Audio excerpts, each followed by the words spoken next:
Bio સાવર ના નિયમની આપણે ચર્ચા કરી. બાયો સાવરનો નિયમ મેળવ્યો. કુલમના નિયમ સાથે બાયો સાવરના નિયમની સરખામણી પણ કરી, એની સુસંગતતા પણ તપાસી અને એની વિષમતાઓ પણ આપણે જોઈ.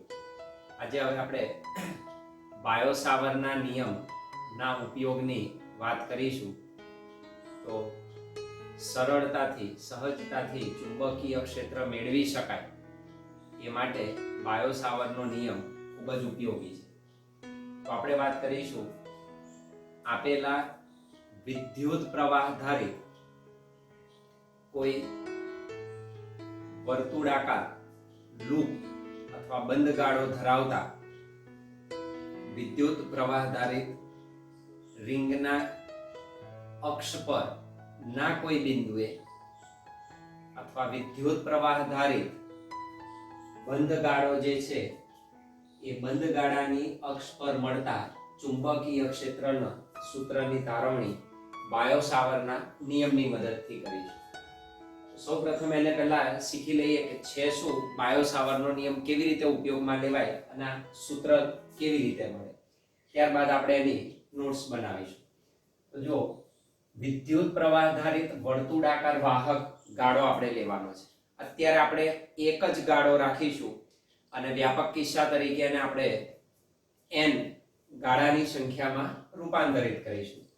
ધારો કે આપણી પાસે કોઈ એક I જેટલો વિદ્યુત પ્રવાહ ધરાવતા એક બંધ ગાળાને વિચારીએ.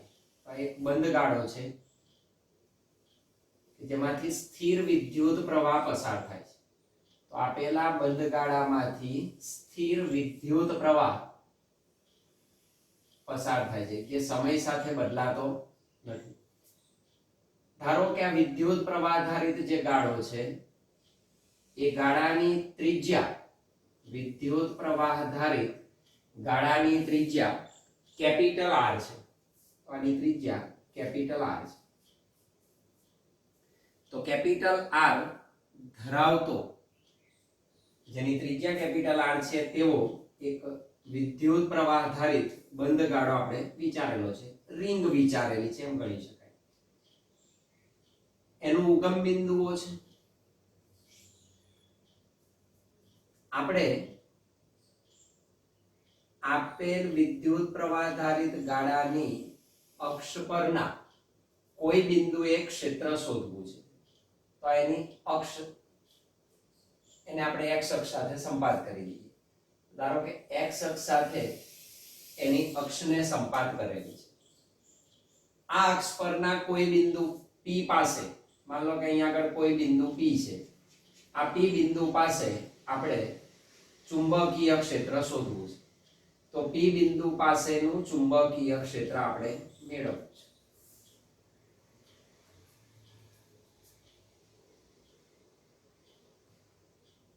આપેલી રિંગ અથવા વિદ્યુત પ્રવાહ ધારિત ગાળામાંથી ધારો કે પસાર થતો સ્થિર વિદ્યુત પ્રવાહ I આ રીતે પસાર થાય છે. તો આખું આ રીતે એ પસાર થાય છે. એટલે આખી રિંગ જે છે એ રિંગને આમ આખી વિચારો. બરાબર, અડધો ભાગ, આ ભાગ અંદર તરફ છે, આ ભાગ બહાર તરફ છે. તો આખી જે રિંગ છે તમે આમથી જુઓ તો આખી રિંગ આમ દેખાય. તો આખી વર્તુળાકાર રિંગ આ રીતની છે. તો એ રિંગનો આપણે વિચાર કરેલો છે જેની ત્રિજ્યા R છે. આપેલી રિંગને સૂક્ષ્મ ખંડોમાં વિભાજિત કરાય. નાના નાના સૂક્ષ્મ ખંડોમાં આપણે વિભાજિત કરીશું કારણ કે આપણે બાયો સાવરના નિયમનો ઉપયોગ કરવો છે. અને બાયો સાવરનો નિયમ આપણે બહુ જ સારી રીતે જાણીએ છીએ કે આપેલા કોઈ પણ બિંદુ પાસે ચુંબકીય ક્ષેત્રનું મૂલ્ય dB સદિશ નું મૂલ્ય it is equal to μ0/4 pi into I dl sin theta upon r square જેટલું મળે. ચુંબકીય ક્ષેત્રનું મૂલ્ય દર્શાવે બાયો સાવરનો નિયમ. આ નિયમને તમે સદિશ ફોર્મમાં લખી શકો તો સદિશ સ્વરૂપે એને જો રજૂ કરવો હોય તો સદિશ સ્વરૂપે એનું ફોર્મ થાય bb સદિશ is equal to mu0 upon 4 pi into idl સદિશ cross r સદિશ divided by r cube.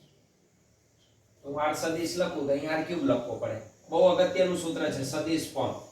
આના પરથી જ આ મળે આનું મૂલ્ય dl r sin theta થાય 1r gets cancel that is idl sin theta upon r square વ્યસ્ત વર્ગનો નિયમ જ દર્શાવે. અર્થાત આપેલી રિંગ અથવા વિદ્યુત પ્રવાહ ધારિત ગાડાને મારે સૂક્ષ્મ ખંડોમાં વિભાજિત કરવા પડે. ધારો કે કોઈ એક સૂક્ષ્મ ખંડ હું અહીંયા આગળ સ્વીકારી લઉં અને એ સૂક્ષ્મ ખંડ સ્પર્શકની દિશામાં હોય that is dl સદિશ પ્રવાહ અહીં પસાર થાય તો વિદ્યુત પ્રવાહ ખંડ બને idl સદિશ. સેમ વે નીચેની દિશામાં હું વિચારું તો એ આ દિશામાં આવશે idl સદિશ અહીં પણ મળે તમને. અર્થાત આપેલો જે idl સદિશ છે આપણે જે રિંગ ધારી એ રિંગને અક્ષ જે છે ત્રિજ્યા આખી રિંગ આમ છે તો એને લંબ રૂપે તમને મળે સ્પર્શકની દિશામાં કારણ કે dl સદિશ હંમેશા સ્પર્શકની દિશામાં હોય અને ચુંબકીય ક્ષેત્રની દિશા એટલે વિદ્યુત ક્ષેત્ર જે ચુંબકીય ક્ષેત્ર રેખા છે એના સ્પર્શકની દિશામાં dl સદિશ મળે કારણ કે જે દિશામાં એ ગતિ કરે છે સ્થાનાંતરી દિશામાં છે ને સ્થાનાંતર સદિશ રાશિ એના સ્પર્શકની દિશામાં મળે તો આ પ્રવાહખંડ એને લંબ રૂપે આ રીતે તમને મળે તો અહીંયા આગળ એ લંબ રૂપે મળે. ત્યારથી આપેલા સૂક્ષ્મ વિદ્યુત પ્રવાહખંડથી p બિંદુ પાસેનું આપણે શું કરવું છે ચુંબકીય ક્ષેત્ર શોધવું છે. તો ચુંબકીય ક્ષેત્ર આપેલા p બિંદુ પાસે આપણે શોધીએ તો p બિંદુ પાસેનું ચુંબકીય ક્ષેત્ર શોધવા માટે સૂક્ષ્મ ખંડથી લંબ અંતરે અથવા સૂક્ષ્મ ખંડથી r સદિશ જેટલા લંબ અંતરે p બિંદુ રહેલું છે. તો અહીંથી હું એ p બિંદુને જોડી દઉં તો આપેલું p બિંદુ r જેટલા અંતરે આવેલું છે તો p બિંદુનું અંતર r જેટલા અંતરે આપણને મળે. તો idl સદિશ અને r તો r શું છે એનું લંબ અંતર આપણે જોયું હતું ગોસ બાયો-સાવર્ટના નિયમમાં આમ કહ્યું હતું આપણે કે સૂક્ષ્મ ખંડ સદિશ તમે અહીંયા આગળ વિચારો તો આપેલા સૂક્ષ્મ ખંડથી r સદિશ જેટલા લંબ અંતરે p બિંદુ પાસે ક્ષેત્ર અને આ એનો સ્થાનાંતર સદિશ હતો અર્થાત આ સૂક્ષ્મ પ્રવાહખંડ હતો idl સદિશ. તો idl અને r વચ્ચેનો એંગલ કેટલો હતો that is theta. r જેટલા લંબ અંતરે શોધવાનું છે idl અને r વચ્ચેનો એંગલ કેટલો છે થીટા છે. અત્યારે idl ક્રોસ r તમે લો તો dl સદિશ અને r સદિશ થી રચાતા સમતલને લંબ તમને ચુંબકીય ક્ષેત્ર મળે. તો એનાથી રચાતું જે સમતલ છે એ સમતલ idl સદિશ અને r સદિશ થી રચાતા સમતલને લંબ રૂપે આપણને આ મળી શકે. તો idl સદિશ અને r સદિશ વડે રચાતું સમતલ આ છે. તો આખું સમતલ રચાય છે તમે આમ વિચારી શકો આખું સમતલ આવી રીતે રચાય. અહીં આગળ આખું શું છે વિદ્યુત પ્રવાહ ધારિત રિંગ છે અને આખું સમતલ રચાયું સ્પર્શકની દિશામાં કોણ છે idl સદિશ અને આ દિશામાં કોણ છે r સદિશ સ્થાન સદિશ તો એ r અંતરે p બિંદુ મળે. અર્થાત idl અને r થી રચાતા સમતલને લંબ રૂપે db સદિશ મળે. આપણા જમણા હાથના સ્ક્રૂનો નિયમ એવું કે dl સદિશ ક્રોસ r સદિશ ની દિશા કઈ તો કે જમણા હાથના સ્ક્રૂના નિયમ મુજબ કોની તો કે ચુંબકીય ક્ષેત્રની. આપેલું ચુંબકીય ક્ષેત્ર dl સદિશ અને r સદિશ વડે રચાતા સમતલને લંબ રૂપે છે. અથવા તમે એમ કહી શકો કે જે ચુંબકીય ક્ષેત્ર અહીં મળે તમને તો અહીં આગળ જે ચુંબકીય ક્ષેત્ર મળે db સદિશ એ લંબ કોને હશે dl સદિશ ને પણ હશે અને db સદિશ is also perpendicular to r સદિશ. બરાબર, પોઝિશન વેક્ટર સ્થાન સદિશ ને પણ કેવું હોય, લંબ હોય. આ બંને એકબીજાને લંબ છે અને એમનાથી રચાતા સમતલને લંબ કોણ છે, b સદિશ. અર્થાત ચુંબકીય ક્ષેત્ર દર્શાવતો સદિશ એ સ્થાનાંતર સદિશ અને આ dl સદિશ સ્થાનાંતર સદિશ અને સ્થાન સદિશ બંનેને શું હોય, લંબ રૂપે હોય. તો આ વિદ્યુત પ્રવાહ ખંડના સદિશને પણ લંબ છે અને સ્થાન સદિશને પણ લંબ છે. તો એને લંબ રીતે તમને મળે. તો એના વડે રચાતું સમતલ, તો આ કહી દીધું, આના વડે રચાતું સમતલ આ જે છે તો એ સમતલને શું મળે, પરપેન્ડિક્યુલર. તો એને લંબ દિશામાં મળશે. પણ એ દિશા કઈ, dl ક્રોસ r વડે નક્કી થાય. તો તમે dl ક્રોસ r વડે દિશા નક્કી કરી શકો. આ dl સદિશ છે, આ r, તો dl અને r થી રચાતું સમતલ, dl ને કોની દિશામાં ફેરવવાનો, r ની દિશામાં. dl અને r વચ્ચેનો કોણ કેટલો, that is theta. તો dl અને r વચ્ચેનો જે કોણ રચાય that is equal to theta. તો એ ખૂણો તમને થીટા કોણ મળશે. તો dl સદિશ અને r સદિશ વચ્ચે રચાતો કોણ that is equal to theta. તે બંને વચ્ચેનો ખૂણો કેટલો છે, થીટા છે. હવે એક ખૂણો અહીં આગળ, એટલે આ દિશા તમને અહીં દેખાય પણ આ ક્યાં હશે, પરપેન્ડિક્યુલર આમ હશે, કારણ કે આમ આવે છે. તો આખું આ દિશામાં હોય અને એને લંબ મળે તો બંને વચ્ચેનો કોણ તમને મળી શકે. એ ખૂણો આપણે દર્શાવી દઈએ. ધારો કે ખૂણો જે છે that is equal to theta, અને થીટા ગણ લે. આ 90 ડિગ્રી છે તો આ કેટલો થશે, this is 90 minus theta. this is 90 minus theta. કોના વચ્ચેનો ખૂણો છે, r અને ત્રિજ્યા સદિશ. ત્રિજ્યા અને r વચ્ચેનો ખૂણો, અથવા તો આઈડીએલ સદિશ જે છે સ્પર્શક છે, તો આ સ્પર્શક અને r વચ્ચેનો ખૂણો અત્યારે આપણે થીટા ધારીશું, that is sin theta.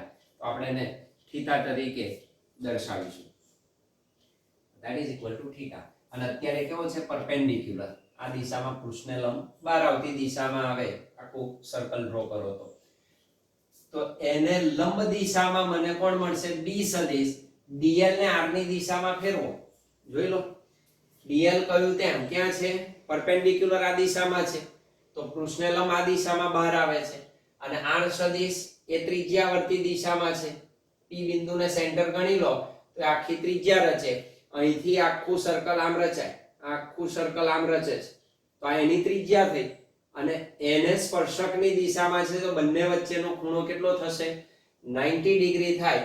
એ એંગલને મેં અત્યારે થીટા ગણી લીધો, એટલે આઈડીએલ અને r વચ્ચેનો ખૂણો છે. તો આઈડીએલ અને r વચ્ચેના ખૂણાને આપણે થીટા વડે દર્શાવેલો છે.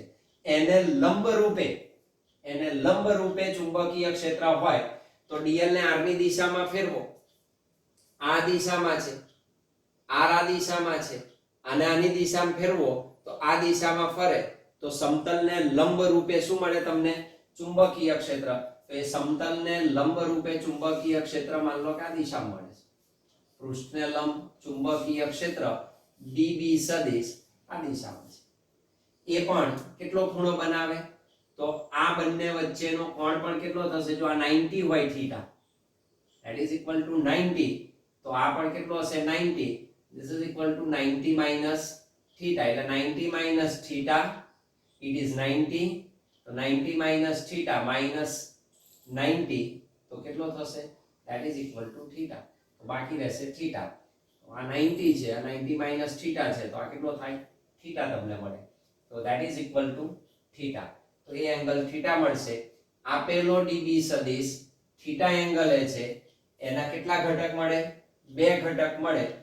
આ બે ઘટકને આપણે અહીં દર્શાવી શકીએ. એક પાસેનો ઘટક મળે, માન લો કે આ પાસેનો ઘટક છે, એટલે x અક્ષને સમાંતર ઘટક છે. બીજો x અક્ષને લંબ ઘટક. તો અહીં આગળ db નો લંબ ઘટક મળે, આ બાજુ db નો x દિશામાંનો ઘટક મળે. તો આ dbx મળશે, આ db પરપેન્ડિક્યુલર તમને ઘટક મળે. dbx ઘટક પાસેનો કયો મળે, તો કે db cos theta, that is equal to theta. તો db cos theta ઘટક આપણને અહીં આગળ મળે છે. ડીબી સાઈન થીટા ઘટક આ મળે. તો લંબ ઘટક કયો છે એનો ડીબી સાઈન થીટા. બીજો એવો જ ઘટક અહીં આગળ આઈડિયલ સદિશ છે, સ્પર્શકની દિશામાં નીચે તરફ છે. તો હાફ સર્કલ આ છે, હાફ સર્કલ અહીં થયું. આને લીધે અહીં આગળ ચુંબકીય ક્ષેત્ર અધો દિશામાં મળે. તો આ સમતલને લંબ રૂપે અધો દિશામાં તમને મળશે અને એને કારણે આ જે ડીબી સદિશ આને લીધે મળે.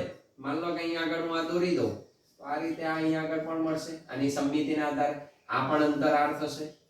અહીં પણ તમે દોરી શકો તો આ લંબ ઘટક આ દિશામાં મળશે, ડીબી લંબ, અને આ થીટા કોણ દર્શાવતી દિશામાં જ અહીં આગળ તમને ચુંબકીય ક્ષેત્રનો ઘટક મળશે. એ પણ કેટલો હશે? થીટા કોણ. તો નીચેનો ઘટક પણ આ રીતે મળે. અર્થાત આપેલા ડીબી સદિશના તમે બે ઘટક વિચારી શકો. તો ડીબી સદિશના કેટલા ઘટક મળે? બે ઘટકો. તો ડીબી સદિશના બે ઘટકો આપણને મળે. એક મળશે x અક્ષની દિશામાંનો ઘટક, x અક્ષને સમાંતર ઘટક, that is equal to dbx, that is db no cos theta ઘટક. અને બીજો મળશે x ને લંબ ઘટક, x અક્ષને લંબ ઘટક. આપેલો બીજો મળશે તમને x અક્ષને લંબ ઘટક. તો x અક્ષને લંબ ઘટક મળે. x અક્ષને લંબ ઘટક કયો મળે? તો કે db perpendicular, that is equal to db સદિશ નું મૂલ્ય sin theta ઘટક. પણ આ db લંબ ઘટકો જે છે એ સમાન મૂલ્યના આ ભાગને કારણે અહીં મળે, આ બાકીના ભાગને કારણે અધો દિશામાં મળે. તો આ બંને એકબીજાની અસર શું કરશે? નાબૂદ કરશે. અર્થાત x અક્ષને લંબ એવા db લંબ ઘટકો એકબીજાની અસર નાબૂદ કરે. એટલે આ બંને ગેટ્સ કેન્સલ આઉટ. તો બાકી રહેશે આનો આ દિશાનો ઘટક, આનો આ દિશાનો ઘટક. અર્થાત x અક્ષને સમાંતર ઘટકો એકબીજા ઉમેરાશે અને આ ઘટક એકબીજાની અસર શું કરશે? નાબૂદ કરશે. એટલે આની કોઈ અસર જણાશે નહીં. તો માત્ર આપેલા p બિંદુ પાસેનું ચુંબકીય ક્ષેત્ર સમગ્ર રિંગને કારણે x દિશામાં db cos theta ઘટકને શું થાય? આભારી છે. તો એ db cos theta ઘટકને લીધે તમને શું મળશે? બિંદુ p પાસેનું ચુંબકીય ક્ષેત્ર. તો બિંદુ p પાસેનું ચુંબકીય ક્ષેત્ર તમને આ ઘટકને લીધે મળે. અર્થાત આ ઘટક જવાબદાર છે p પાસે ચુંબકીય ક્ષેત્ર નક્કી કરવામાં. તો બધા જ ઘટકો આ દિશામાં મળે. મારે સમગ્રને લીધે મેળવવું હોય તો સૌથી પહેલો હું આ સૂત્રનો ઉપયોગ કરી શકું કે x બિંદુ p બિંદુ પાસેનું x દિશામાંનું ચુંબકીય ક્ષેત્ર સૂક્ષ્મ વિદ્યુત પ્રવાહ ખંડને લીધે કેટલું મળે? તો કે db સદિશનું મૂલ્ય into cos theta. Now that is equal to db સદિશનું મૂલ્ય આપણી પાસે છે, that is mu 0 upon 4 pi into ideal sin theta, ideal sin theta divided by r square, ideal sin theta upon r square. So that is equal to ideal sin theta upon r square જેટલું આપણને પ્રાપ્ત થાય. તો એટલું એ મળે છે. પણ અહીં આપણે કહ્યું તેમ dl સદિશ is perpendicular to r સદિશ implies theta is equal to 90 degree, that is sin theta is equal to sin 90 is equal to 1. sin theta is equal to sin 90 is equal to 1. એટલે કે dl અને r વચ્ચેનો કોણ 90 degree થાય. તો એક ખૂણો 90 ડિગ્રીનો છે. આપેલો આ થીટા કોણ એ r અને ત્રિજ્યા વચ્ચેનો કોણ છે. તો r અને r વચ્ચેનો કોણ થીટા એટલો જ ખૂણો અહીં બને. dl એ r ને કેવું છે? ત્યાં આગળ લંબ છે. તો ideal sin theta upon r square, તો એનું મૂલ્ય કેટલું થશે? તો x દિશામાંનું ઘટકનું મૂલ્ય into cos theta into cos theta આ થીટા જે છે આના નાના વચ્ચેનો એંગલ છે, આ થીટા છે સ્મોલ r અને કેપિટલ R વચ્ચેનો ખૂણો છે, અને ફાઈ પણ લખી શકીએ આપણે જુદો પાડવો હોય તો that is equal to I mu 0 upon 4 pi I dl upon r square into cos theta. હવે આ cos theta અહીંથી તમે શોધી શકો. cos theta એટલે પાસેની બાજુ ભાગ્યા કર્ણ. તો પાસેની બાજુ r છે, કર્ણ શું છે સ્મોલ r. તો cos theta નું મૂલ્ય થશે that is capital R upon small r. what is r? મારે r શોધવો છે.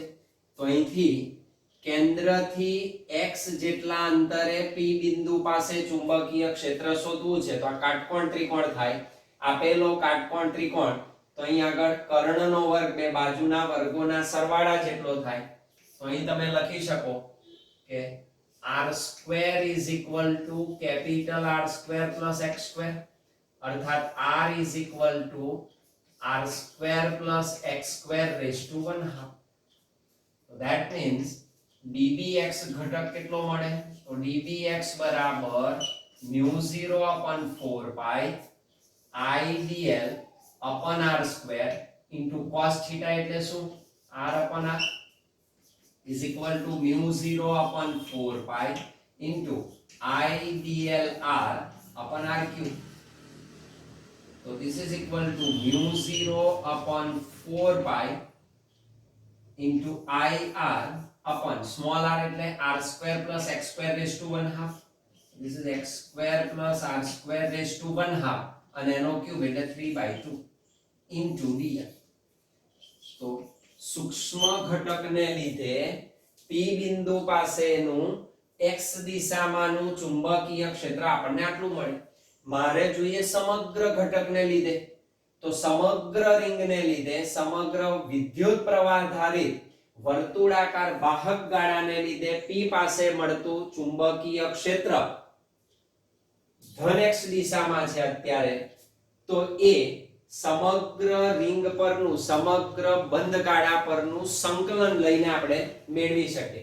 સૂક્ષ્મ ખંડોનો સરવાળો કરવાનો. અહીં સતતતા આવે તો સૂક્ષ્મને અતિ સૂક્ષ્મ બનાવો.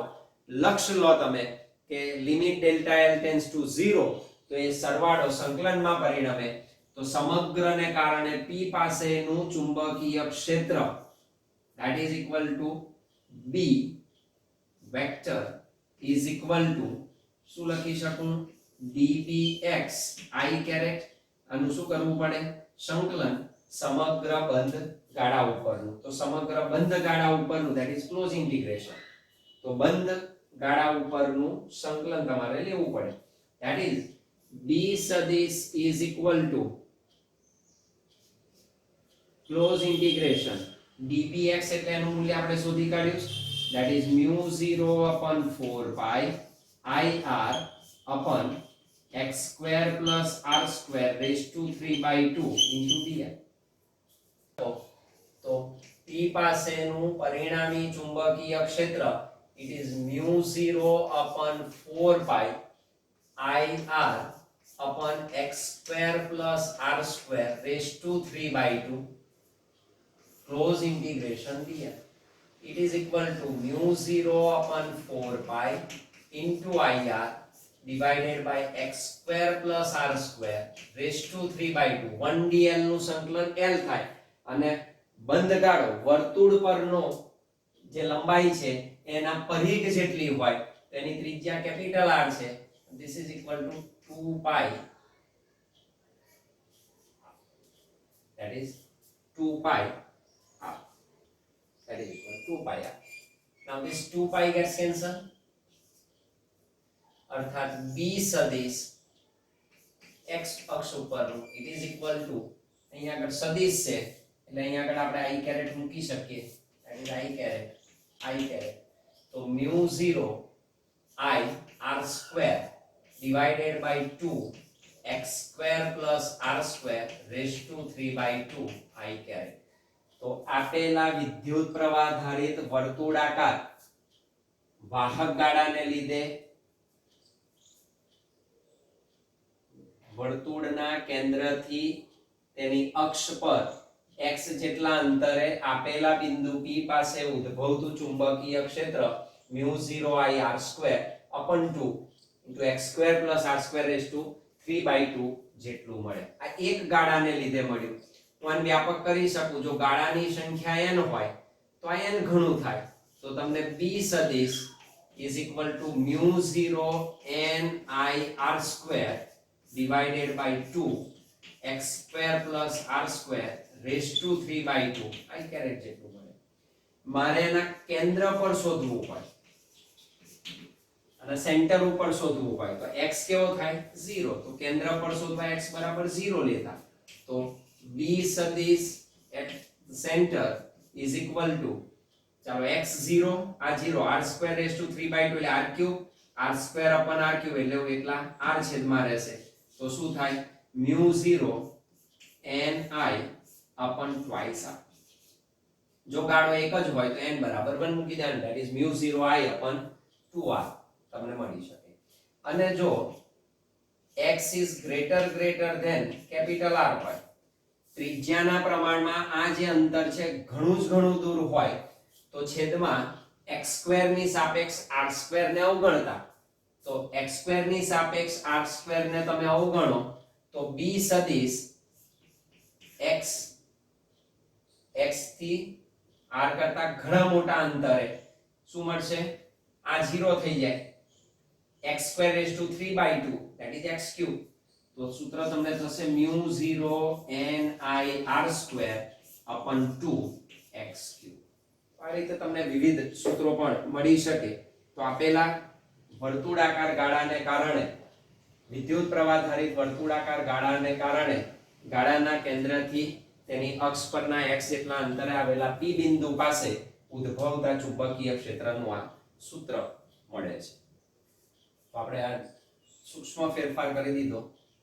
dl સદિશ અને r સદિશ સ્થાન સદિશ જે છે એના વચ્ચેનો ખૂણો θ that is 90.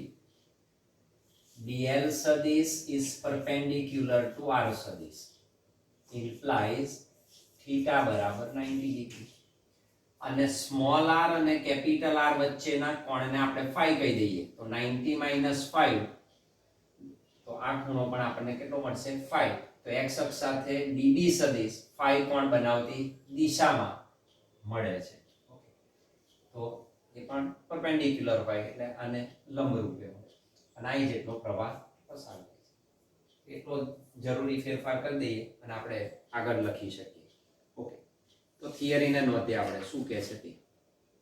તો આ જે અક્ષ છે x અક્ષ ધારી, આ અક્ષને આપણે લઈ લઈએ z અક્ષ. z અક્ષને સમાંતર છે અને ઉર્ધ્વ દિશાએ આપણે y અક્ષ તરીકે લઈશું. તો આ જે અક્ષ છે that is y. This is y.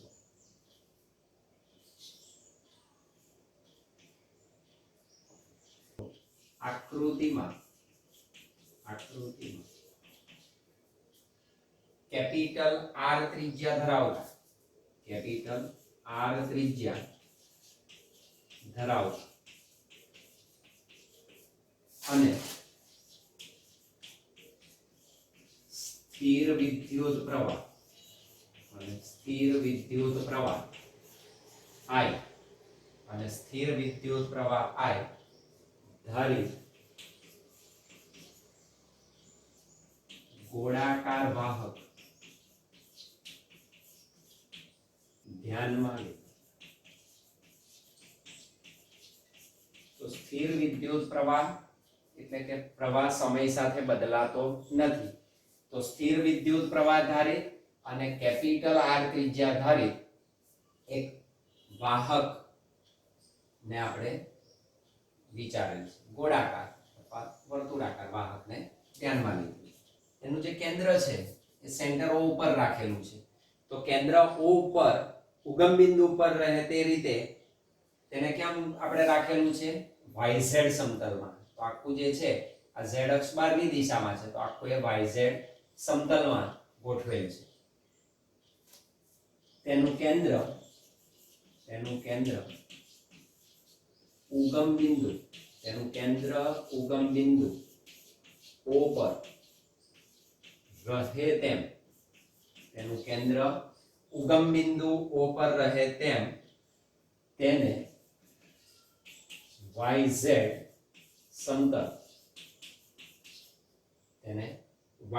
સમતલ માં મૂકેલ છે.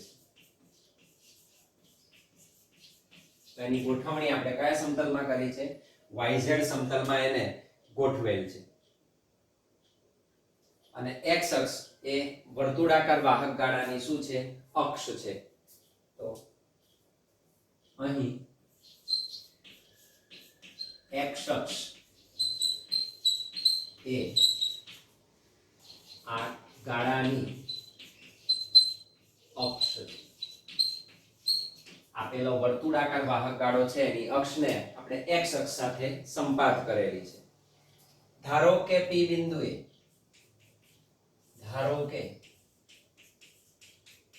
P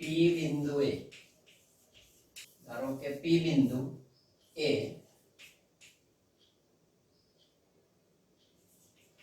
કે જ્યાં ચુંબકીય ક્ષેત્ર dB સદિશ શોધવું છે. તે ધારો કે P બિંદુએ કે જ્યાં ચુંબકીય ક્ષેત્ર dB સદિશ શોધવું છે નું ગોળાના અથવા વર્તુળના કેન્દ્રથી અંતર કેટલું છે? x અંતરે આપણે એને ધારેલું છે. નું ગોળાના કેન્દ્રથી ખરેખર ગોળો ના કહેવાય, વર્તુળ જ છે. વર્તુળના કેન્દ્રથી આપણે ગોળાની જગ્યાએ વર્તુળ શબ્દ વાપરીશું. વર્તુળના કેન્દ્રથી x જેટલા અંતરે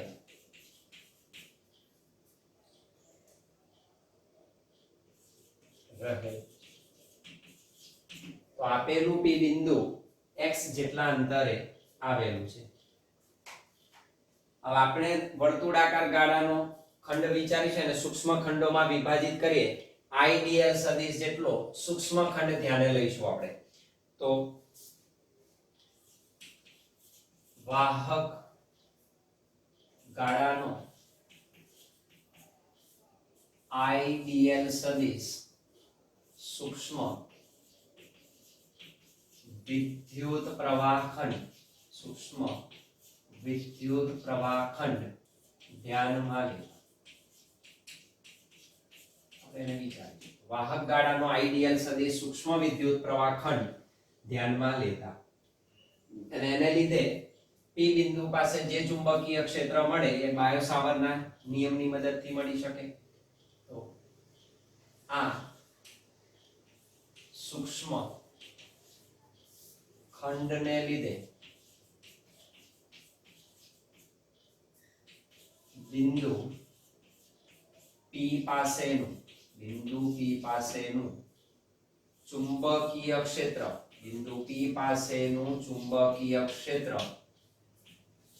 બાયો સાવરના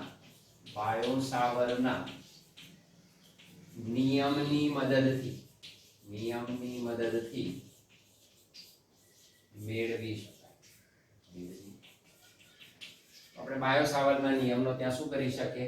ઉપયોગ કરી શકીએ. તો બાયો સાવરના નિયમની મદદથી ત્યાં આપણે મેળવી શકીએ. શું કે બાયો સાવરનો નિયમ? આમ માનાંક dB સદિશ એનું મૂલ્ય it is equal to mu0 upon 4 pi into IDL સદિશ cross R સદિશ નું માનાંક divided by RQ. IDL સદિશ cross R સદિશ upon RQ. Now that is equal to mu0 upon 4 pi into IDL R sin theta divided by RQ. This one R gets cancelled. अर्थात it is equal to mu0 upon 4 pi into IDL sin theta upon R square. This is equal to mod of dB સદિશ. That is number 1. જ્યાં theta એ dl સદિશ અને r સદિશ વચ્ચેનો કોણ દર્શાવે, વચ્ચેનો કોણ દર્શાવે. અહીં આપણે કહી શકીએ આપણે કે idl સદિશ is perpendicular to r સદિશ હોવાથી theta is equal to 90 degree. That means sin theta is equal to sin 90. That is equal to 1. અર્થાત તમને આનું મૂલ્ય sin theta નું that is equal to 1 મળશે. તો એ તમને 1 મળે. તેનું મૂલ્ય તમે લખી શકો. અર્થાત માનાંક db સદિશ is equal to શું લખાય mu 0 upon 4 pi into idl કારણ કે sin 91 થઈ ગયા divided by r square. સીધું આ સૂત્ર તમને મળે. તો db સદિશનું મૂલ્ય mu 0 upon 4 pi into idl upon r square જેટલું મળે છે. તમે આકૃતિની ભૂમિતિ જોઈ શકો. તો આકૃતિની ભૂમિતિ પરથી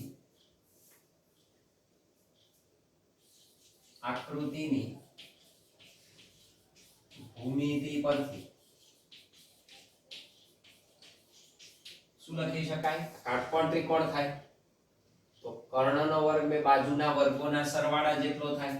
તો આકૃતિની ભૂમિતિ પરથી સ્મોલ r સ્ક્વેર બરાબર x square plus capital R square. That is r is equal to x square plus r square raised to 1/2. That is number 3. This is equal to number 3. કિંમત આમાં મૂકી દેવાય. તો સમીકરણ 2 પરથી માનાંક db સદિશ is equal to mu 0 upon 4 pi into idl divided by r square છે. તો r square એટલે x square plus r square. This is x square plus r square. This is number 4. તો આ સૂત્ર યુઝ કરી શકો. તો db સદિશનું મૂલ્ય તમને આ સમીકરણ અનુસાર મળે. db સદિશ કઈ દિશામાં છે આપણે લખ્યું છે. આપેલું db સદિશ એ dl અને r વડે રચાતા સમતલને લંબ રૂપે આપણને મળે.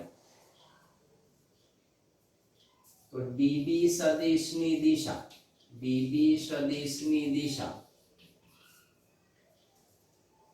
એ dl સદિશ અને r સદિશ વડે રચાતા db સદિશની દિશા dl સદિશ અને r સદિશ વડે રચાતા સમતલને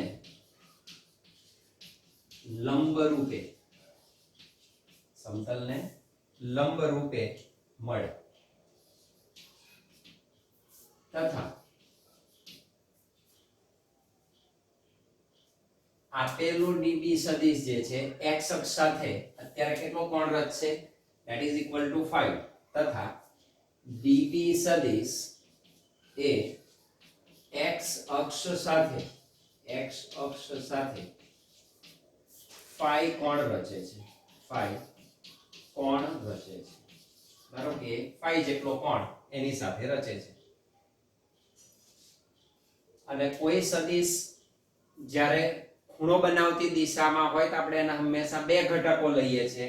એક પાસેનો એક સામેનો, એક સમક્ષિતિજ એક શિરોલંબ, એક સમાંતર એક લંબ. તો આપણે એના બે ઘટકો વિચારીશું. તો phi કોણ રચે છે જેથી db સદિશના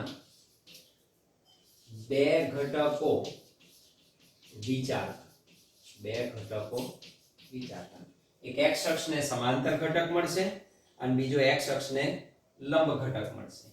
તો નંબર 1 x અક્ષને સમાંતર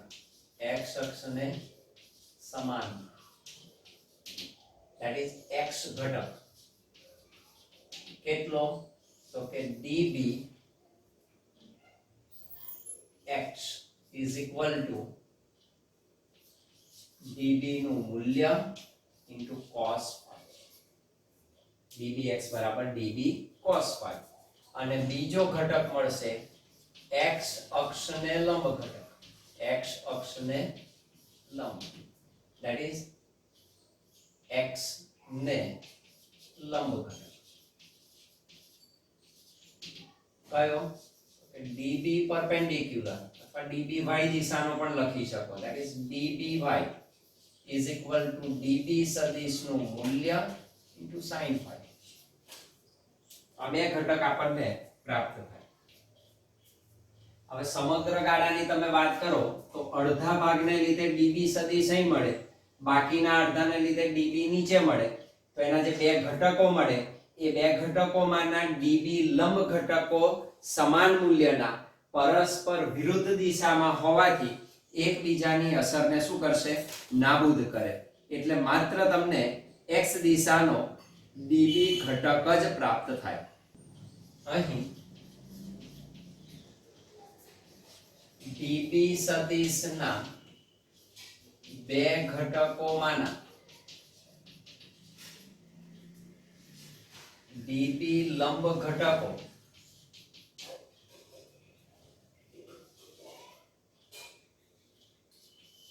એક સમાન પરંતુ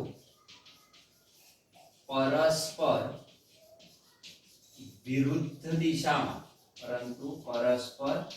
વિરુદ્ધ દિશામાં હોવાથી તેઓ એકબીજાની અસર નાબૂદ કરે એકબીજાની અસર db લંબ ઘટકની શું થશે 0 થશે જેથી તેમનું પરિણામી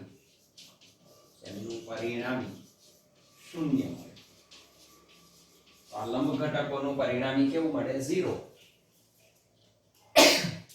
એનો આમાં કોઈ ફાળો હોય નહીં એમાં કોઈ ભાગ ભજવે માત્ર કયા ઘટકો x ઘટકો db cos phi ઘટકો એકબીજાની અસરને શું કરશે એર કરશે અને સરવાળાને કારણે પરિણામી ક્ષેત્ર તમને કઈ દિશામાં મળે x અક્ષની દિશામાં મળે આમ ફક્ત x ઘટક રહે જેથી સંપૂર્ણ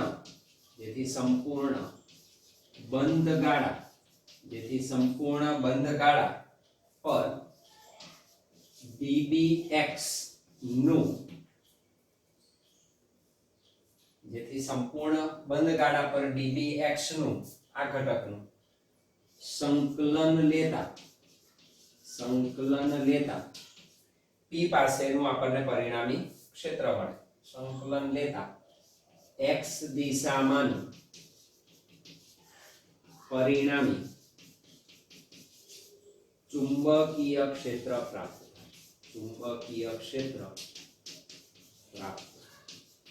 અહીં ચુંબકીય ક્ષેત્ર માત્ર x ઘટકને કારણે સંભવી શકે છે તો x ઘટકને કારણે આપણને આ પરિણામી ક્ષેત્ર મળે આમ dbx ઘટક is equal to માનાંક db સદિશ cos phi this is equal to db સદિશનું મૂલ્ય મૂકી શકીએ સમીકરણ 4 પરથી that is mu 0 upon 4 pi into I dl upon x square plus r square into cos phi પરંતુ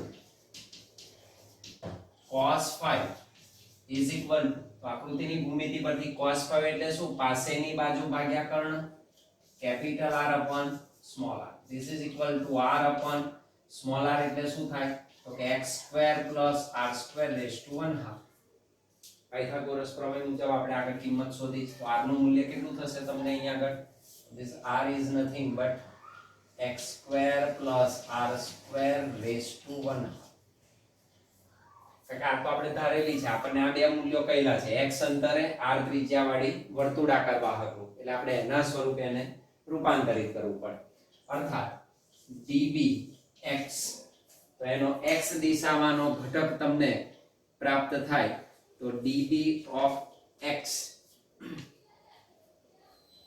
is equal to, કિંમત મૂકી દેવાય cos phi ની, તો μ0/4 pi into idl upon x square plus r square into capital R upon x square plus r square raised to 1/2 is equal to μ0/4 pi I r dl upon 1 plus 1/2, that is 3/2, x square plus r square raised to 3/2. This is equal to dbx. This is number 5. તો આ સમગ્રને લીધે p પાસેનું x દિશાના ચુંબકીય ક્ષેત્રનું મૂલ્ય આપણને આટલું મળે μ0/4 pi, આ નાના ઘટકને લીધે અત્યારે idl ને કારણે. હવે સમગ્રને લીધે લાવવું હોય p પાસે તો મારે સમગ્રનું શું કરવું પડશે? સંકલન કરવું પડે. તો સંપૂર્ણ ગાળાને લીધે p પાસેનું ચુંબકીય ક્ષેત્ર શોધવા આપણે એનું સંકલન લઈશું. સંપૂર્ણ બંધ ગાળા ને લીધે બિંદુ p પાસે નું ચુંબકીય ક્ષેત્ર, તો બિંદુ p પાસેનું ચુંબકીય ક્ષેત્ર that is b સદિશ of x લખીશ, કારણ કે x દિશામાં જ છે, તો x નો જ ઘટક છે, that is equal to શું લખાય? તો કે માનાંક dbx આનું મૂલ્ય ઇન્ટુ i કેરેટ, શું કરવાનું? સમગ્ર પરનું સંકલન, તો close integration dbx i caret, it is equal to close integration dbx નું મૂલ્ય આપણી પાસે છે, તો μ0/4 pi I r dl divided by x square plus r square raised to 3/2 i caret. અચળ કિંમત બહાર લઈ લેવાય, અચળ કિંમત તો આપણે બહાર લઈ લઈશું, તો b સદિશ of x is equal to μ0/4 pi I r upon x square plus r square raised to 3/2 close integration dl into I caret. 1 dl જે છે close integration dl બરાબર l બરાબર વર્તુળનો પરિઘ, એની લંબાઈ કેટલી? બંધ ગાળાની વર્તુળના પરિઘ જેટલી, બરાબર કેટલી? twice pi r. So that means b સદિશ of x is equal to μ0/4 pi I r upon x square plus r square raised to 3/2 into twice pi r I caret. This 2 pi gets cancelled here.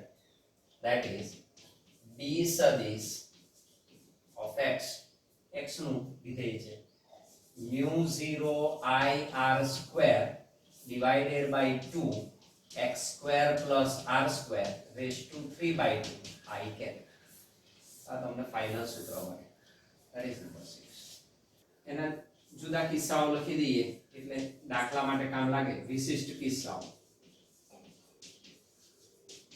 એના special cases. Number 1, જો આ જે બંધ ગાળો છે એ બંધ ગાળાની કુલ સંખ્યા કેપિટલ હોય, જો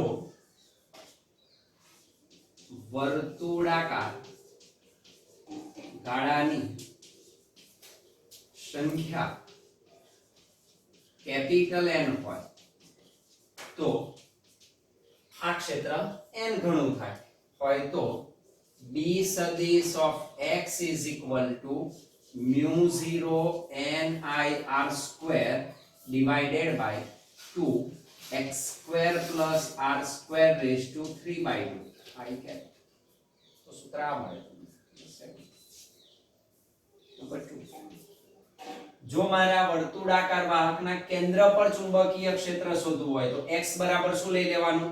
0. તો વર્તુળાકાર ગાળાના કેન્દ્ર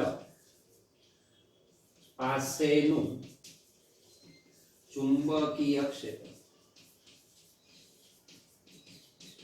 તો શું કરીશું? આપેલા સૂત્રમાં x બરાબર 0 મૂકી દઈશું. x બરાબર 0 લેતા તો મને મળે b સદિશ ક્યાં આગળ? કેન્દ્ર પર. તો કેન્દ્ર પરનું આ ક્ષેત્ર બરાબર x ની જગ્યાએ 0 મૂકી દેવાનો છે. તો μ0 I r square upon 2 r cube. આના બદલે 0 તો r સ્ક્વેર રેઝ ટુ 3/2 એટલે r cube. This cube gets cancelled. It is equal to μ0 I upon twice r.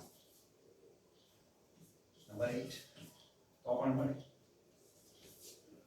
બીજો કિસ્સો વિચારીએ. જો આ x અંતર વર્તુળની ત્રિજ્યાના પ્રમાણમાં ઘણું દૂર આવેલું હોય તો પણ મેળવી શકીએ. તો જો x is greater than r હોય તો જો x is greater than r હોય તો આપણે i કેરેટ લઈ ગયો, i કેરેટ લખી દઈએ. r હોય તો છેદમાં x સ્ક્વેર ની સાપેક્ષે r સ્ક્વેર અવગણતા એને આપણે ટેન્સ ટુ 0 ગણી શકાય. ઘણી કિંમત મોટી થઈ, આ નાની થઈ. તો that means b સદિશ of x is equal to શું લખી શકો? આ 0 થઈ ગયું તો μ0 I r square upon 2 x cube I. હવે વર્તુળાકાર વાહક તાર છે આપણી પાસે. તો વર્તુળાકાર વાહક છે. વર્તુળાકાર વાહકને કારણે જે ચુંબકીય ક્ષેત્ર મળે એ ચુંબકીય ક્ષેત્ર હંમેશા બંધ ગાળા રચે. તો ચુંબકીય ક્ષેત્ર શું કરશે? બંધ ગાળો રચશે. આ જે આખી રિંગ છે એ રિંગમાંથી પ્રવાહ પસાર થાય. એ પ્રવાહ પસાર થાય એને તમે જમણા હાથ વડે આ રીતે પકડો તો જે રીતે આંગળીઓ વીંટળાય એ રીતે ક્ષેત્ર રેખાઓ એને શું થયેલી હોય? વીંટળાયેલી હોય. અને એ રીતે તમે અહીં જુઓ તો અહીંથી જે પસાર થાય છે બરાબર પ્રવાહ, તો પ્રવાહ આ દિશામાં પસાર થાય છે. તો પ્રવાહ પસાર થાય તો અહીં આગળ ક્ષેત્ર શું થશે? પૃષ્ઠને લંબ બહાર દિશામાં આવશે. આને કારણે શું થશે? પૃષ્ઠને લંબ અંદર તરફ જતી દિશામાં મળે. તો P બિંદુ પાસેનું ક્ષેત્ર આપણને એટલે જ આપણે લંબ બતાવેલું છે. પૃષ્ઠને લંબ અંદર તરફ, પૃષ્ઠને લંબ બહાર તરફ. તો આને લીધે અંદર તરફ છે, આને લીધે બહાર તરફ. એટલે આને લીધે અંદર તરફ હોય અને આને લીધે શું છે? બહાર તરફ. તો આ ક્ષેત્ર બહારની દિશામાં આવે, અંદરની તરફ લંબ હોય. તો એ પણ આપણે લખી શકીએ કે વર્તુળાકાર વાહકને લીધે ઉદ્ભવતી ચુંબકીય ક્ષેત્ર રેખાઓ બંધ ગાળો રચે. તો વિદ્યુત પ્રવાહ ધારિત વાહક તારને લીધે ઉદ્ભવતું ચુંબકીય ક્ષેત્ર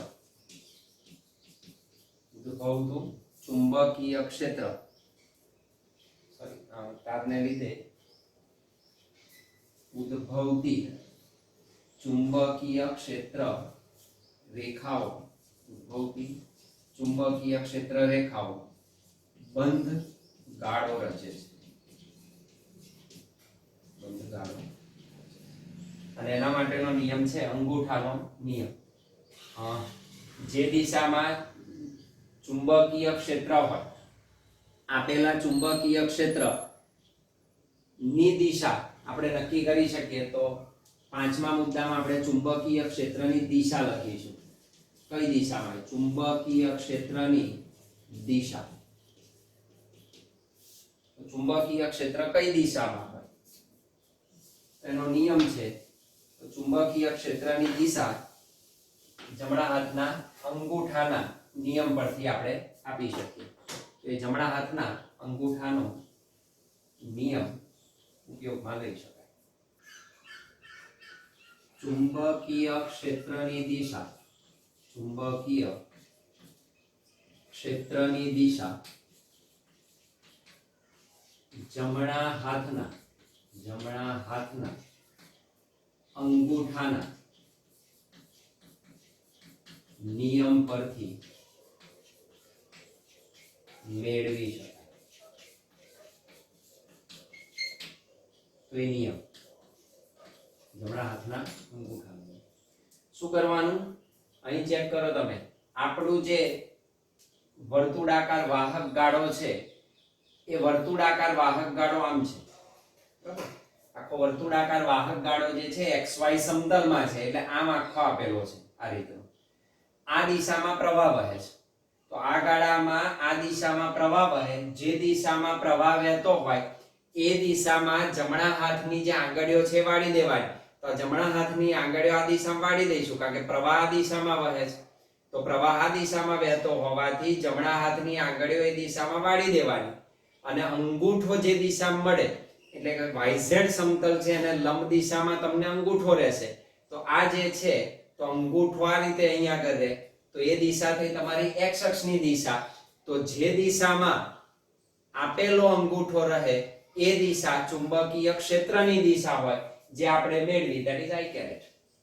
તો નિયમ શું કહે છે કે જમણા હાથની આંગળીઓને એવી રીતે વાળો કે જેથી આંગળીઓ વિદ્યુત પ્રવાહની દિશામાં હોય. એટલે વિદ્યુત પ્રવાહ દિશામાં વહે છે તો આ રીતે હોય, અને અંગૂઠો જે દિશામાં નિર્દેશ કરે એ દિશા ચુંબકીય ક્ષેત્રની દિશા દર્શાવે.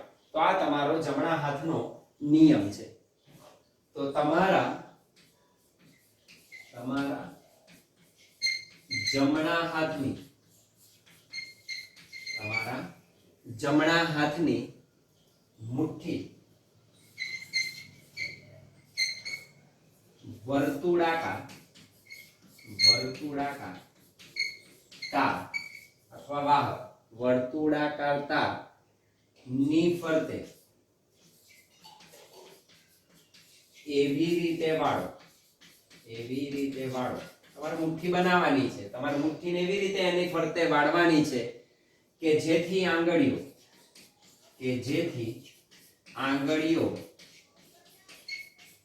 કઈ દિશામાં રહે?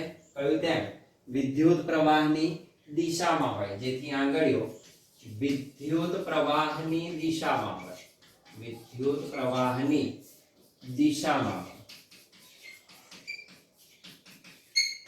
અને જે અંગૂઠો છે એ અંગૂઠો ચુંબકીય ક્ષેત્રની દિશા દર્શાવે, દિશામાં હોય. અને અંગૂઠો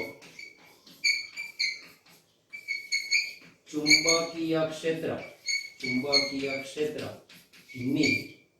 દિશા દર્શાવે.